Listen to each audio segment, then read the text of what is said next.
Goeiedag en hartlik welkom by hierdie episode van AgriMonitor. Ek is Elvirating en ek kuier oudergewoonte saam met julle in hierdie landbou-uitsending. Nou in vandag se AgriMonitor kuier ons by die LPO en die NLU-kongresse wat dan nou die afgelope week in Windhoek plaasgevind het.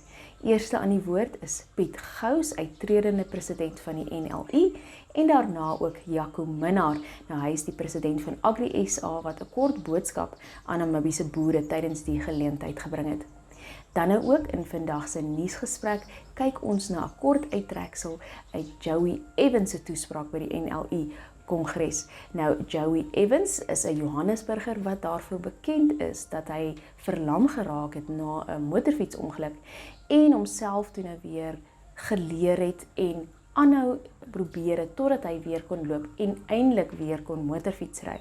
En Jaco Minnaar is dan nou bekend daarvoor dat hy toe die Dakar-rally voltooi het. Nou ja, hy het die boodskap aan boere gebring om nooit, ooit op te gee nie. Kuier lekker saam. Funding particularly in the risk aspects that are related to the potato production is also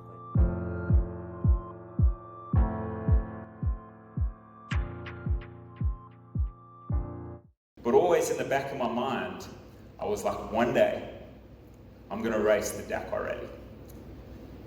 But that dream, along with the rest of my life, was completely destroyed on the 13th of October, 2007. And it was a Saturday morning, much like any others, and I lined up at the start of a race down in Heidelberg, just south of Joburg, with a whole bunch of other riders in my class. I was lying second in the championship. It was the second last race of the season. If I won this race, I could still win this championship. And at the time, that championship just seemed like the most important thing in my life. But standing there on that start line was the last thing that I remembered. And the next thing I remembered was waking up, lying in the dirt, my helmet's off, and there's just these faces looking down at me. And what had happened was, going into that first corner, a guy had crashed into the back of me, and we'd both gone down, and in the dust and the mayhem, a lot of riders had ridden over me as well, and I'd been unconscious. And as I'm looking up at the medics and things coming around, the first thing I realized is my mouth is full of dirt and stones and things, and I spat out the dirt and stones, but it wasn't dirt and stones, it was my teeth. And what I'd done is I'd shattered 12 of my teeth, just right down into the gums. But that injury would pale in comparison to what we realized next, because as I was lying there, my legs were bent and they were leaning against a friend of mine, and as they stood back, my legs just fell to the ground. And I just said to the medics, I said, I can't feel my legs. And there was a lot of complications that day, and I ended up lying there in the dirt for about 3 hours. And then I was transported by road to 3 different hospitals over the next 48 hours. And I landed up at the Mealmed Spinal Unit in Pretoria. And that was where I learned the extent to my injuries. And what I'd done is I'd broken my back. I'd broken my T8 and T9 vertebra, so 2 vertebrae about this high in my back. I'd broken the vertebrae off the ribs. I'd crushed my spinal cord, and I was paralyzed from the chest down. And the doctor said to me that this is how it would be the rest of my life, with no feeling, no movement below my chest. And at first, to be honest, I just didn't believe it. I was like, there's no way, it's like not forever. You know, my understanding at the time was that if you broke a bone, it meant you can't race for 6 weeks. That was like the extent of my understanding. And so to be told like forever, at first I was like, not forever. But as the days ticked away and they turned into weeks with no feeling, no movement below my chest, suddenly the reality of my situation just really started to hit home. And every day became this massive struggle just to keep things together, not only physically, but mentally too. You know, the day of that accident was the day before my oldest daughter's 8th birthday. And for her birthday, I bought her a BMX, because no daughter of mine is going to have a pink bicycle with a basket and tassels. But I want to teach her to ride that BMX. I want to be able to play with my daughters on the beach. I want to travel with my wife. I want to walk my daughters down the aisle one day when they get married. And lying there in that hospital, every one of those dreams, every one of those goals, all the plans I had for the rest of my life had just completely evaporated. And it just looking forward at this miserable future that just seemed too much to accept. I had a friend when I was in matric who committed suicide. And at the time, as a 17-year-old boy, it made no sense to me why someone would take their own life. It seemed so completely crazy to me at the time when I was that boy in matric. But lying there in that hospital, I got it.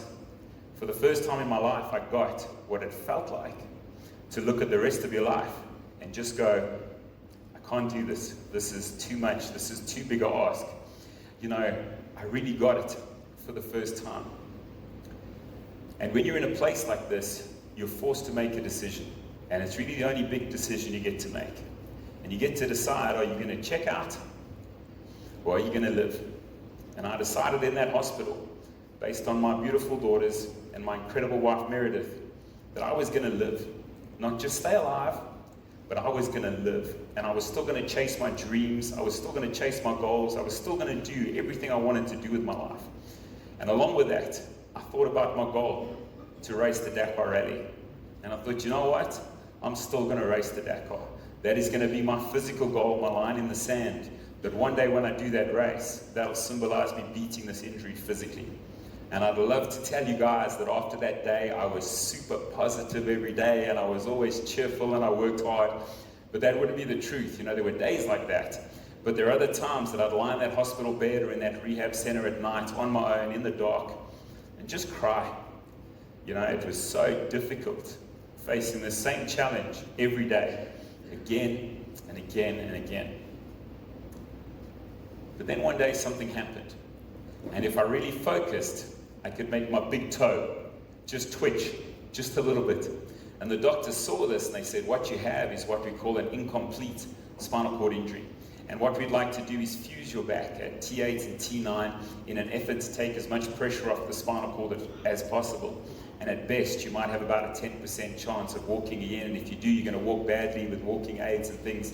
And we went in for the operation and they fused my back. And I came out of the operation and that flicker in my toe was gone. And again the next day, and again the next day. And then it came back. And as the days turned into weeks and months, I got some feeling in my right quad. And I got some movement in my left ankle. And slowly but surely, I started to get a little bit more and a little bit more. And that next year, 2008, was by far the most difficult year of my life. I spent a lot of that year in the rehab center. And along with an injury like this, you lose your ability to digest food. You lose all bowel control. You lose all bladder control. And so it was incredibly humbling to be in a wheelchair, missing half of my teeth, wearing nappies, with a bag of urine strapped to my leg. And people would stare at me everywhere we went. They would speak to me different. They'd treat me different. So if I was ever going to achieve my goal of racing the Dakar, I had to start racing again. And it was 3.5 years after breaking my back that I once again stood on the start line of a race up near Hartbeespoort Dam, just north of Joburg.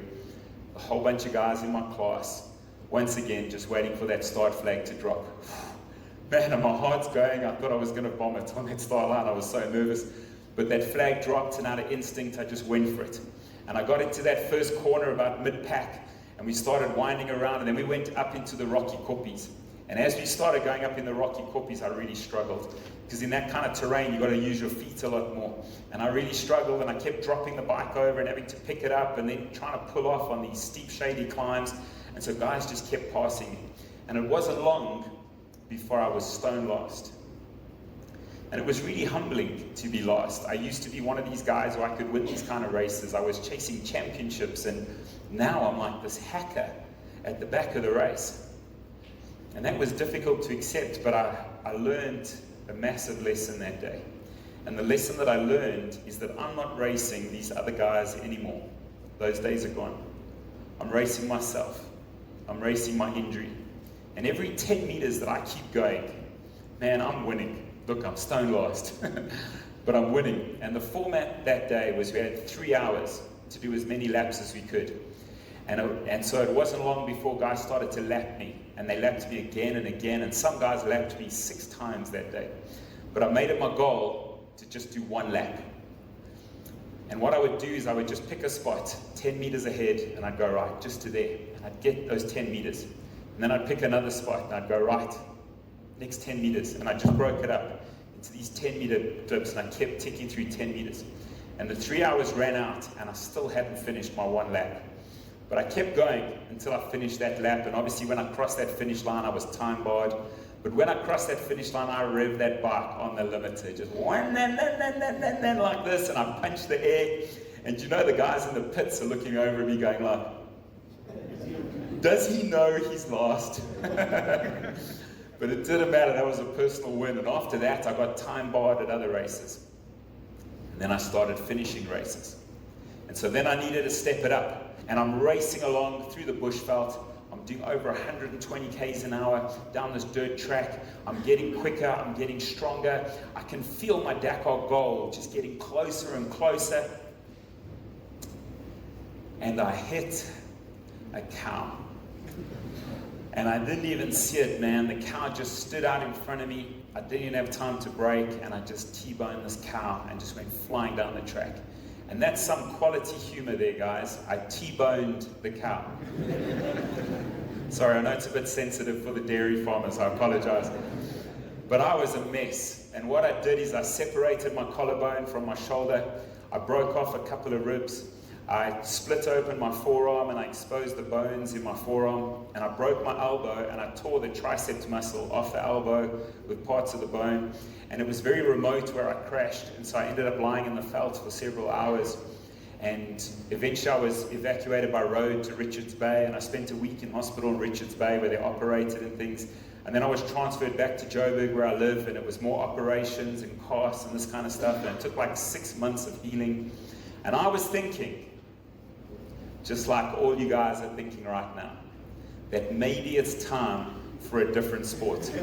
Did you know you can buy a new or second-hand vehicle, such as light delivery vans, trailers, small trucks and tractors for agricultural use? The repayment period for these vehicles ranges between 5 and 10 years. Contact your nearest AgriBank branch or visit our website at www.agribank.com.na for more information about this loan product. You can also visit us on Twitter, Facebook, Instagram, LinkedIn and YouTube. AgriBank, your all-season bank.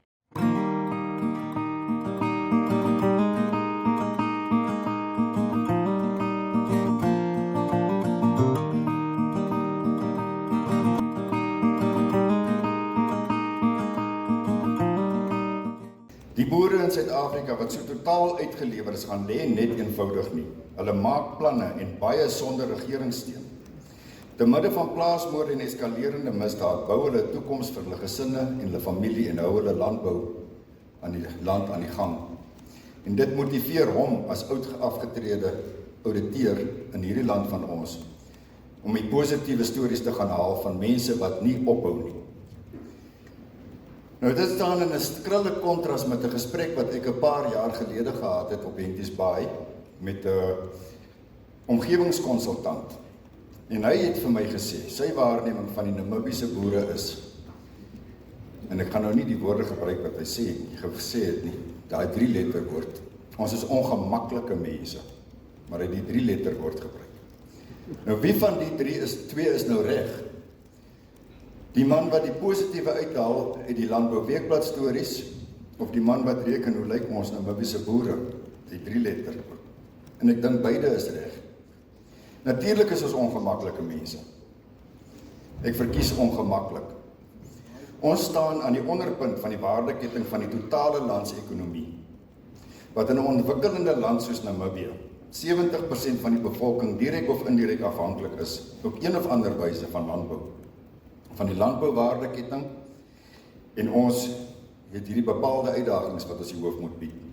Ons is uitgelewer aan eksterne veranderlikes waaroor ons geen beheer het nie. Soos die weersomstandighede. 'n Wonderlike La Nina word vir ons voorspel, 'n 3de jaar van La Nina, en kyk hoe lyk ons. Minimale tot geen invloed op ons produkpryse nie, en 'n wêreldwye aanslag teen vleisprodukte as gevolg van die sogenaamde metaangasse van bees en die ander herkouers, asof hulle nog nooit op aarde bestaan het. Die grondhervormingsaksies en grondgebruikspatrone in ons land wat 'n besliste verandering in die direkte omgewing tot gevolg het. Ons het nou al daarna aangeraak.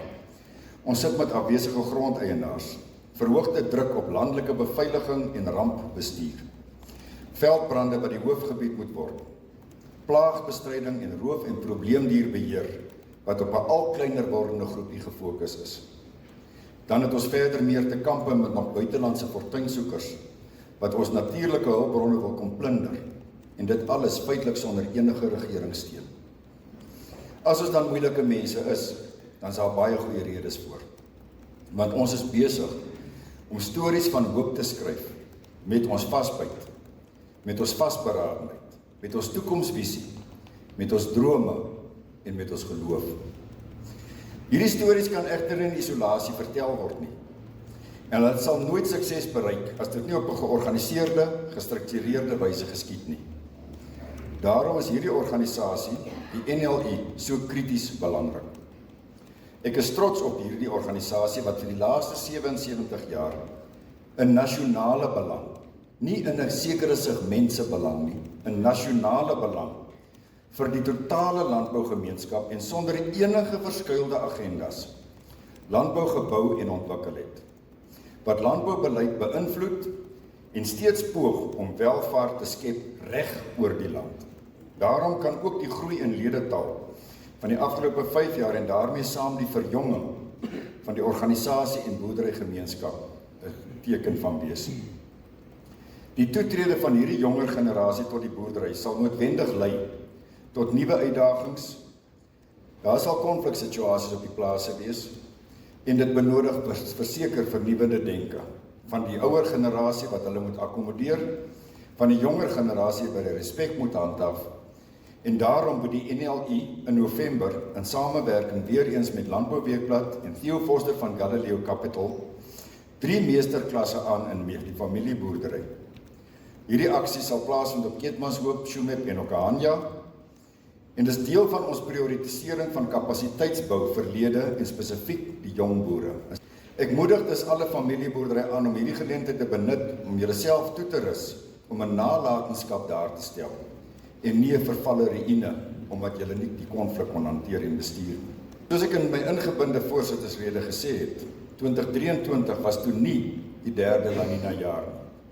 En bevind ons weer midde in 'n ernstige droogte wat krisisafmetings aanneem en die herstel na 2013 tot 2019 was ongelukkig nog nie daar nie. Nie op kuddes nie en ook nie finansiëel nie. Nog minder die veiding. Die geweldige uitdagings ten opsigte van beurtkrag op die landbousektor in Suid-Afrika het ook 'n ernstige negatiewe impak op ons produktepryse en dus ons ekonomiese herstel. Daarmee saam lê die uitstaande grondbelastingaanslae soos 'n rooi pen op ons kontantvloeiboeke.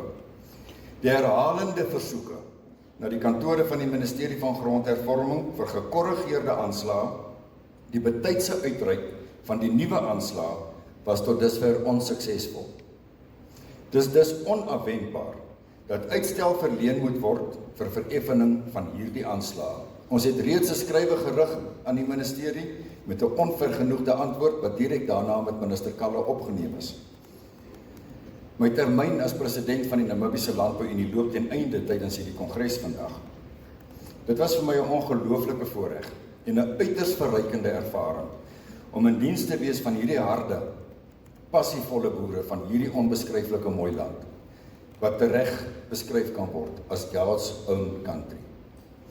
Namibië is 'n harde land, is 'n land vir boere wat vasbyt ken en nooit opgee nie. Maar sonder die liefde en sorg van ons tuiste skeppers, die vroue wat ons buie en ons frustrasies moet verdra, sal ons nooit kan vasbyt nie. Dankie aan die plaaskinders wat plaas toe gekom het, wat saam met ons drome bou en vergesigte sien van volgende generasies op hierdie geliefde plase. Dit verg ook begrip om saam met ouer wordende generasies nuwe weë te baan. Hier ook 'n baie groot dankie aan my seun en my skoondogter Pieter en Marnerie, wat saam met Mariana die leisel styf gehou het. Sonder loyale arbeiders uiteraard kan ons ook nie die tyd hê om georganiseerde landbou te dien. En ek dink moeilike omstandighede maak julle so. Moeilike omstandighede waar julle boer, moeilike uitdagings wat julle het, die droogtes, die regering, al die ander goed waarmee julle saamleef, veroorsaak dat julle aanpasbaarheid en julle veerkragtigheid hier net nog beter is, net nog erger is. Maar daai veerkragtigheid en aanpasbaarheid moet ons in hierdie uitdagings wat ons ervaar, moet ons daagliks toepas. En dan is dit partymal nogal moeilik om positief te bly. En ek hoor dit nogal baie hier vandag, is daai positiwiteit wat ons moet handhaaf. Want as jy in die gat gaan verval, hier is soveel goed wat jou kan negatief maak, hier is soveel goed wat jou kan negatief stem, laat jy eintlik baie maklik in 'n gat kan verval. Jy moet gedurig na die positiewe goed soek, dit wat jou uit daai gat uit kan bring, dit wat jou vorentoe kan maak. 'n Oom daar by ons het altyd gesê, maar dit help nie, jy gaan sit op die stoep en jy wag vir die dood nie. Ons almal gaan dood van eendag, maar dit help nie, jy gaan sit stil nie. Dit help nie, jy sien al hierdie uitdagings en jy sê, ek sien nie meer kans vir hierdie. Jy sien nie vorentoe gaan nie, jy sien nie bly ontwikkel nie, jy sien nie daar goed persoonlik aantrek en jou boerdery gaan kyk, hoe kan ek nog beter gaan? Eers dit gaan moeilik, maar iewers moet ek nog beter gaan, ek moet genetika gaan verbeter.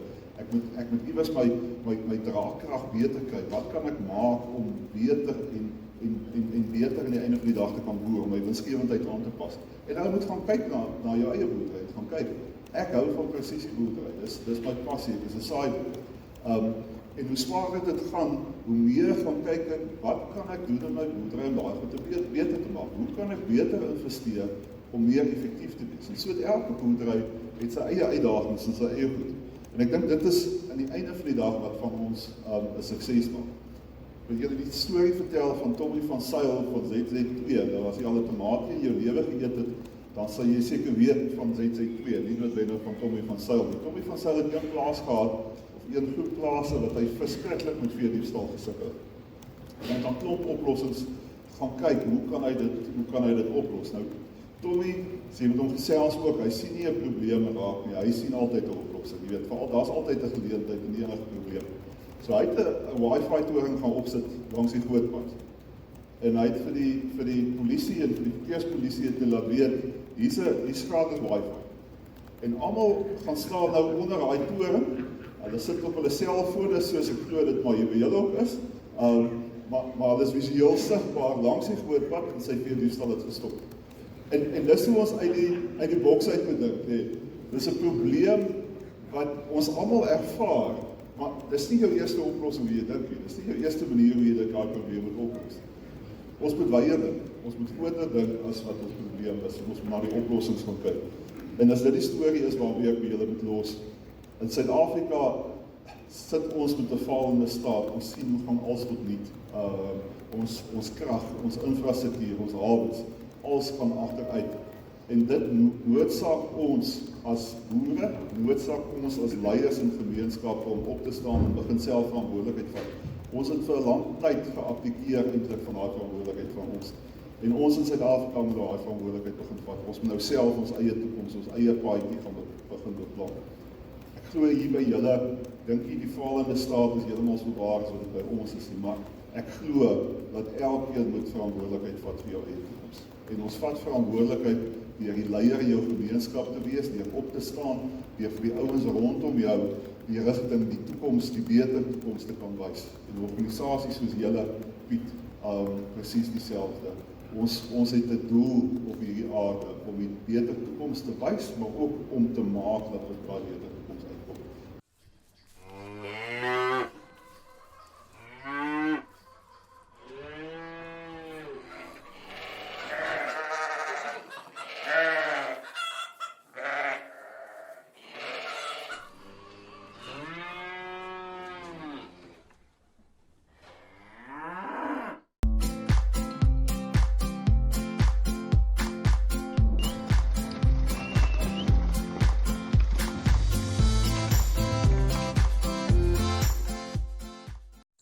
Van dese week se veilings lyk dan soos volg. Op 10 Oktober het Agri veilings op Oktober en Q-Tip, die WLA 'n grootvee veiling op Riobot. Op 11 Oktober het Blouberg 'n veiling op Grootfontein en die WLA 'n grootvee veiling op Gebabes. Op 12 Oktober het Agri 'n veiling op Otjiwarongo en die WLA 'n grootvee veiling in Windhoek. Op 13 Oktober het Agri veilings op Gobabis, Ottawie en Grootfontein en Namboer het die Nooidam Movable Goods and Livestock Auction.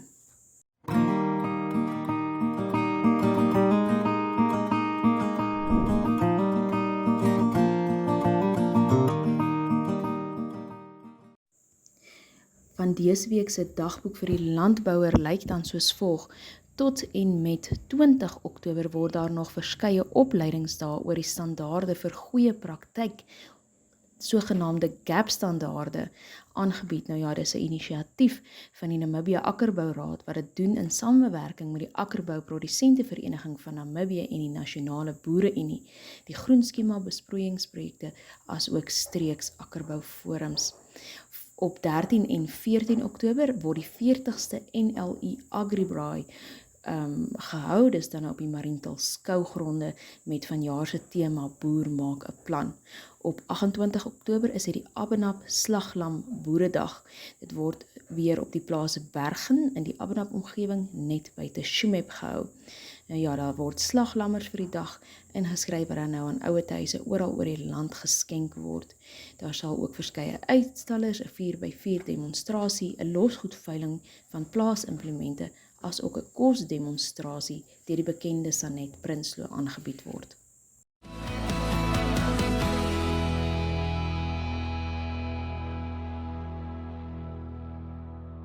Nou ja, intussen het die Namibiese Landbougemeenskap daarom ook die nuus gekry dat die Namibië Meteorologiese Dienste voorspel dat Namibië 'n normale tot bo normale reënjaar kan hê. Dis nou vir die grootste dele van die land. Die suide kan dan nou ook 'n normale tot onder normale reënjaar verwag. Ek dink inderdaad 'n bietjie goeie nuus in 'n jaar waar El Niño verwag word, as ook 'n warmer as normaal Indiese Oseaan. Sê vir julle baie dankie vir die saamkuier. Volgende week selfde tyd, selfde plek, maak ons weer so mooi loop.